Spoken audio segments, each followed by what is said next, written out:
हर हर महादेव दोस्तों, आज मैं लेकर आई हूँ भद्रा की कहानी। कौन थी भद्रा और क्यों भद्रा काल में राखी नहीं बांधते हैं? तो आइए सुनते हैं कहानी।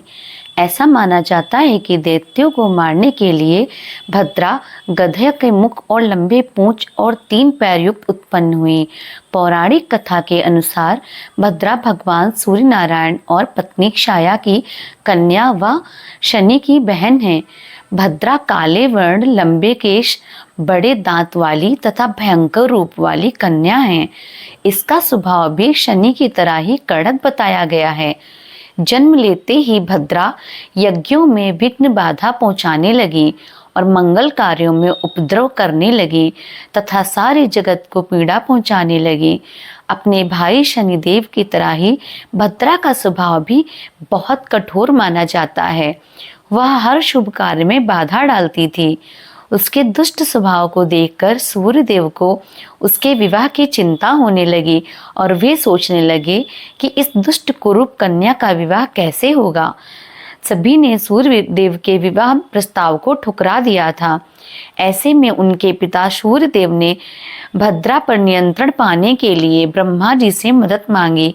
इसलिए ब्रह्मा जी ने उन्हें नियंत्रित करने के लिए पंचांग के प्रमुख अंग विशिष्टीकरण में स्थान दिया। उन्होंने कहा कि भद्रा लगी होने पर कोई भी शुभ कार्य करना वर्जित माना जाएगा, लेकिन भद्रा के पश्चात उस कार्य को किया जा सकेगा।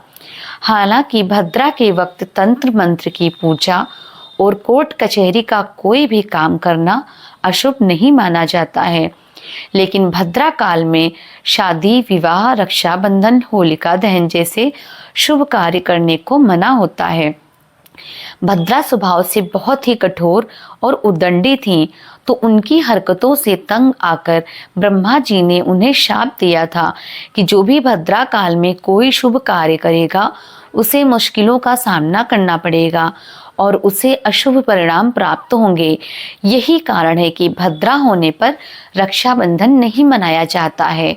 एक कहानी और है जिसमें कहा गया था कि रावण को भी भद्रा काल में राखी बांधी गई थी। ऐसा माना जाता है कि रावण के समूचे कुल के नाश के पीछे भद्रा ही वजह थी।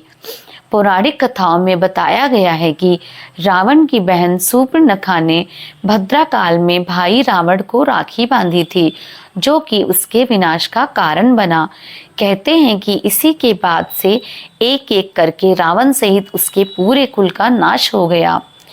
वहीं यह भी माना जाता है कि भद्रा के वक्त भगवान शिव तांडव करते हैं और क्रोध की अवस्था में होते हैं।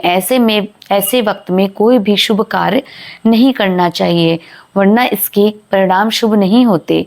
इसलिए भाई को हर बुरी नज़र से बचाने के लिए और उनकी दीर्घायु के लिए भूल कर भी भद्रा काल में राखी ना बांधें। तो आज की कथा यहीं समाप्त होती है। आपको पसंद आई हो तो प्लीज़ लाइक कीजिए और भी कथा सुनने के लिए मेरे चैनल को सब्सक्राइब कीजिए। हर हर महादेव।